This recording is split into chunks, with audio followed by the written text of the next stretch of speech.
Hey everyone, EMU Cards here. Just wanted to kind of touch base on what I've been reading with this Junk Era 2.0, especially with all the stats when it comes to Panini Select, really from 2021 now to this release of 21-22, and what's up, Natty Sports, and just kind of go over what's transpiring and how we should adjust. And here's the truth of it. It's not Junk Era 2.0. Let's get that off the bat. My father owned a card shop back in the late 80s and early 90s, where all these companies came out of the woodwork to just put forth thousands upon thousands of boxes of cards with really no parallels, autographs, what have you. It was an absolute shit show. That is not what's happening here. With the announcement of Select and how they're overprinting, and Panini even overprinting their base, but not their special cards like their silver, their autographs.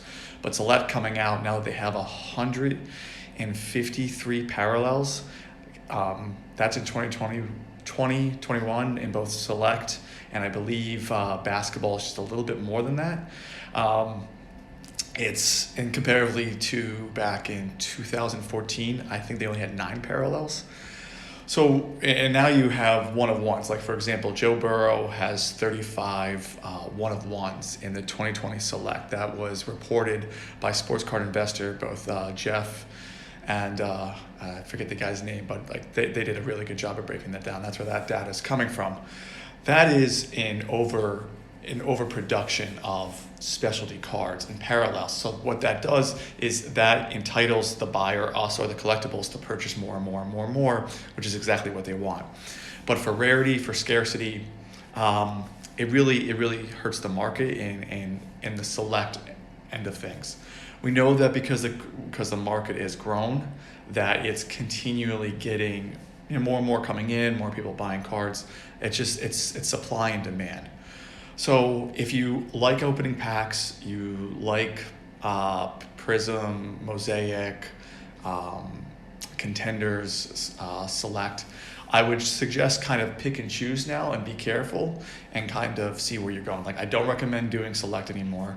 I don't recommend doing Contenders or I'm sorry, Chronicles. Contenders is still pretty good.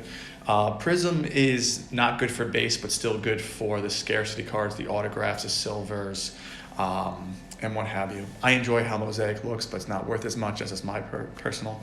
And of course, the higher end stuff is the way to go, and especially with Immaculate, National Treasures, Flawless, what have you. Still collecting those. Those are the higher price items. NBA Hoops is also a good. Donruss Optic is also still a really good buy. But this kind of ties into the video that I did on Saturday, is that look for previous years, especially because even if you look at Panini Prism, I broke down basketball with Panini from 2017 to 2019, how in 2017 per PSA card website is that there were 79,000 PSA cards that were submitted and graded. Comparatively to now to 2019, John and Zion's 400,000. That is nearly 5 times the rate of submissions. So look for previous years. The prices are still pretty good. What's up, CMD cards? And you can still go back to those cards. Like 2017 is a great year, great draft year. You can still get good deals with 2018, but you can kind of see what is going on with the increase, because from 2017 now Panini Prism 79,000 to 2018 of 236,000 graded cards per PSA card website. You can see the production of Prism and the growth of it. So it's also a good opportunity to invest some really surefire cards, like the really old stuff. You can't go wrong with Bill Russell, Jim Brown, Walter Payton. Walter Payton's kind of itchy because, weirdly enough, I mean, let's be honest, sports card collectibles and collectibles overall can be very morbid. I mean, look at what happened after Hank Aaron died. His all of his cards skyrocketed. look like. Jerry West is 83, another really good guard collect. Jim Brown, I believe, is 85. Bill Russell is 87. So just like, I think maybe if you're looking in the investment part of, especially the sealed boxes, just be careful of investing in new stuff. I literally planned to buy so much in both football and basketball, especially with both the draft classes this year, and I'm not anymore. I was actually gonna buy Mosaic, some Select, and maybe one or two of National Treasure. I was gonna do a massive investment in this year. Maybe I'll stick to National Treasure of this upcoming draft class for both football and basketball, but I really don't recommend that you do Select, or Prism may not be the best because of the overproduction of the cards. But ultimately, the title of this video is Junk Era 2.0. It's nowhere near it. It's complete nonsense when people bring it up.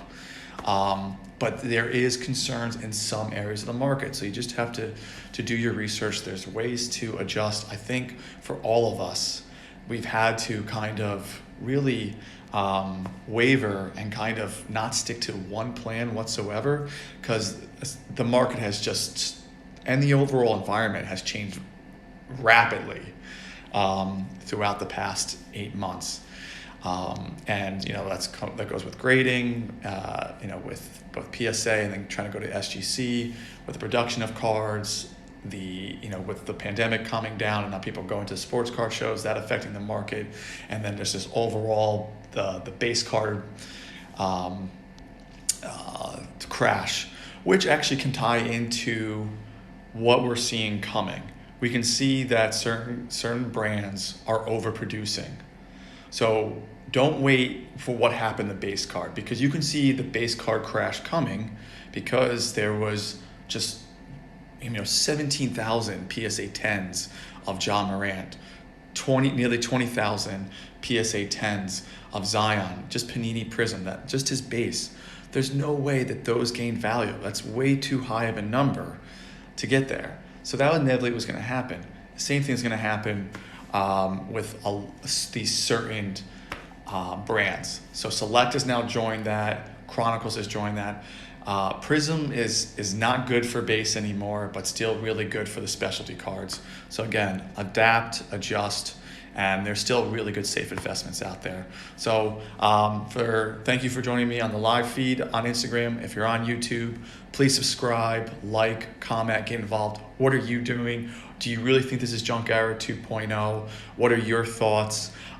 Message me at either on Instagram, EMU Cards, or email me, emucards@gmail.com.